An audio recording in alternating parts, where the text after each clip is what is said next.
Bonjour à tous et à toutes. Bienvenue sur ce premier test du laboratoire KRL. Aujourd'hui c'est avec 20XX que l'on va s'amuser. 20XX est un platformer, action, roguelike, indé. Développé par Battery Staple Game et sorti en 2014 en Early Access. Vous pouvez le trouver à 15€ sur Steam. Vous êtes donc dans une dystopie, le monde est attaqué par de méchants robots et vous devez les arrêter. C'est dans ce but qui paraît sans fin que vous allez progresser dans 10 niveaux différents avec votre blaster et vos gadgets. 20XX est sans aucun doute grandement inspiré de Megaman. La particularité de ce roguelite, c'est qu'il est possible d'acquérir la compétence du boss que l'on tue. Ça rajoute donc un aspect stratégique deck building, car vous aurez aussi la possibilité de choisir le prochain monde dans lequel vous allez atterrir. Il vous revient donc alors d'expérimenter chacun des pouvoirs et niveaux afin de créer la combinaison parfaite. A chaque fois que vous mourrez, vous reviendrez dans un hub central, dans lequel il sera possible d'acheter des améliorations permanentes ou non, des jetons ou bien même de relever des défis. Alors le tutoriel est assez simple, il est assez rapide, il est concret, il fait le taf. Les graphismes quant à eux ne sont pas des plus extraordinaires, mais on ressent tout de même l'effort qui a été mis à l'intérieur. Bien sûr ça dérange pas et reste quand même très correct. Enfin, surtout lorsqu'ils sont accompagnés de l'excellente bande son qui animera vos parties.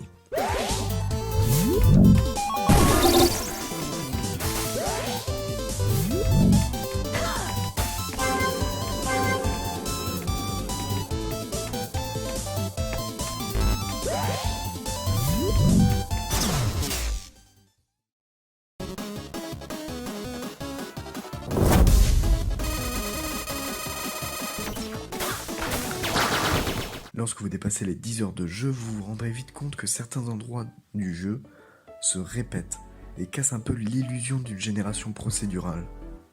Au fur et à mesure que vous avancez, le jeu rendra les ennemis de plus en plus difficiles à battre et les environnements de plus en plus hostiles. Il y a donc une courbe de difficulté et à mon sens elle est un peu cassée. En effet, là vous avez deux graphiques. À gauche, vous pouvez voir la courbe de difficulté qui pourrait être idéale dans un jeu, donc linéaire et progressive. Mais à droite, c'est la courbe de difficulté que j'ai pu ressentir en jouant au jeu. Alors, bien sûr, l'expérience de chacun est différente. Si jamais j'ai ressenti un espèce de décohérence, c'est qu'il y a un problème. Le jeu, du coup, il propose aussi un mode multijoueur local, mais bon, j'ai pas trop d'amis, ou en ligne. Du coup, j'aurais aimé le tester, mais les serveurs sont malheureusement déserts. Dans tout ce tralala, le jeu essaie tant bien que mal de diversifier nos activités, avec des défis quotidiens, un mode multijoueur, la possibilité de changer de personnage avec des spécificités différentes, des zones de gloire directement disponibles en jeu.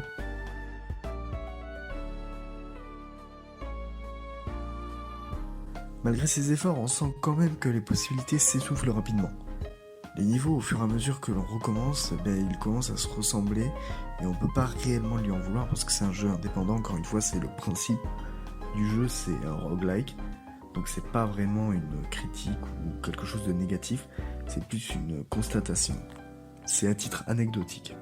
Alors, le jeu il est super plaisant en soi, il arrive à nous mettre dans une ambiance super sympa. La maniabilité, même si au début elle n'est pas facile, on peut rapidement l'apprivoiser. C'est toujours agréable quand on suit un chemin différent d'être récompensé par notre curiosité. Alors comme je l'ai précisé plus tôt, pour moi le point faible majeur c'est la difficulté. En effet, je ne me prétends pas être un pro gamer, mais même avec 27 heures de jeu, j'ai pas réussi à finir une seule run. Sur la fin, je suis même passé en mode facile et j'y suis toujours pas arrivé.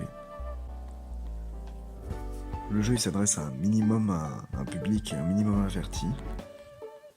Et pour les chasseurs du 100%, vous pourrez vous amuser à récupérer tous les objets et à réaliser toutes les combinaisons d'armure possibles.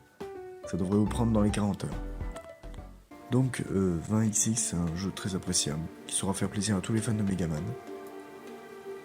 Même si selon moi il est un peu rageant sur les bords, et c'est le but encore une fois, le jeu c'est une vraie pépite, et ça mérite sa place parmi les petites trouvailles indées de l'Epic Game Store.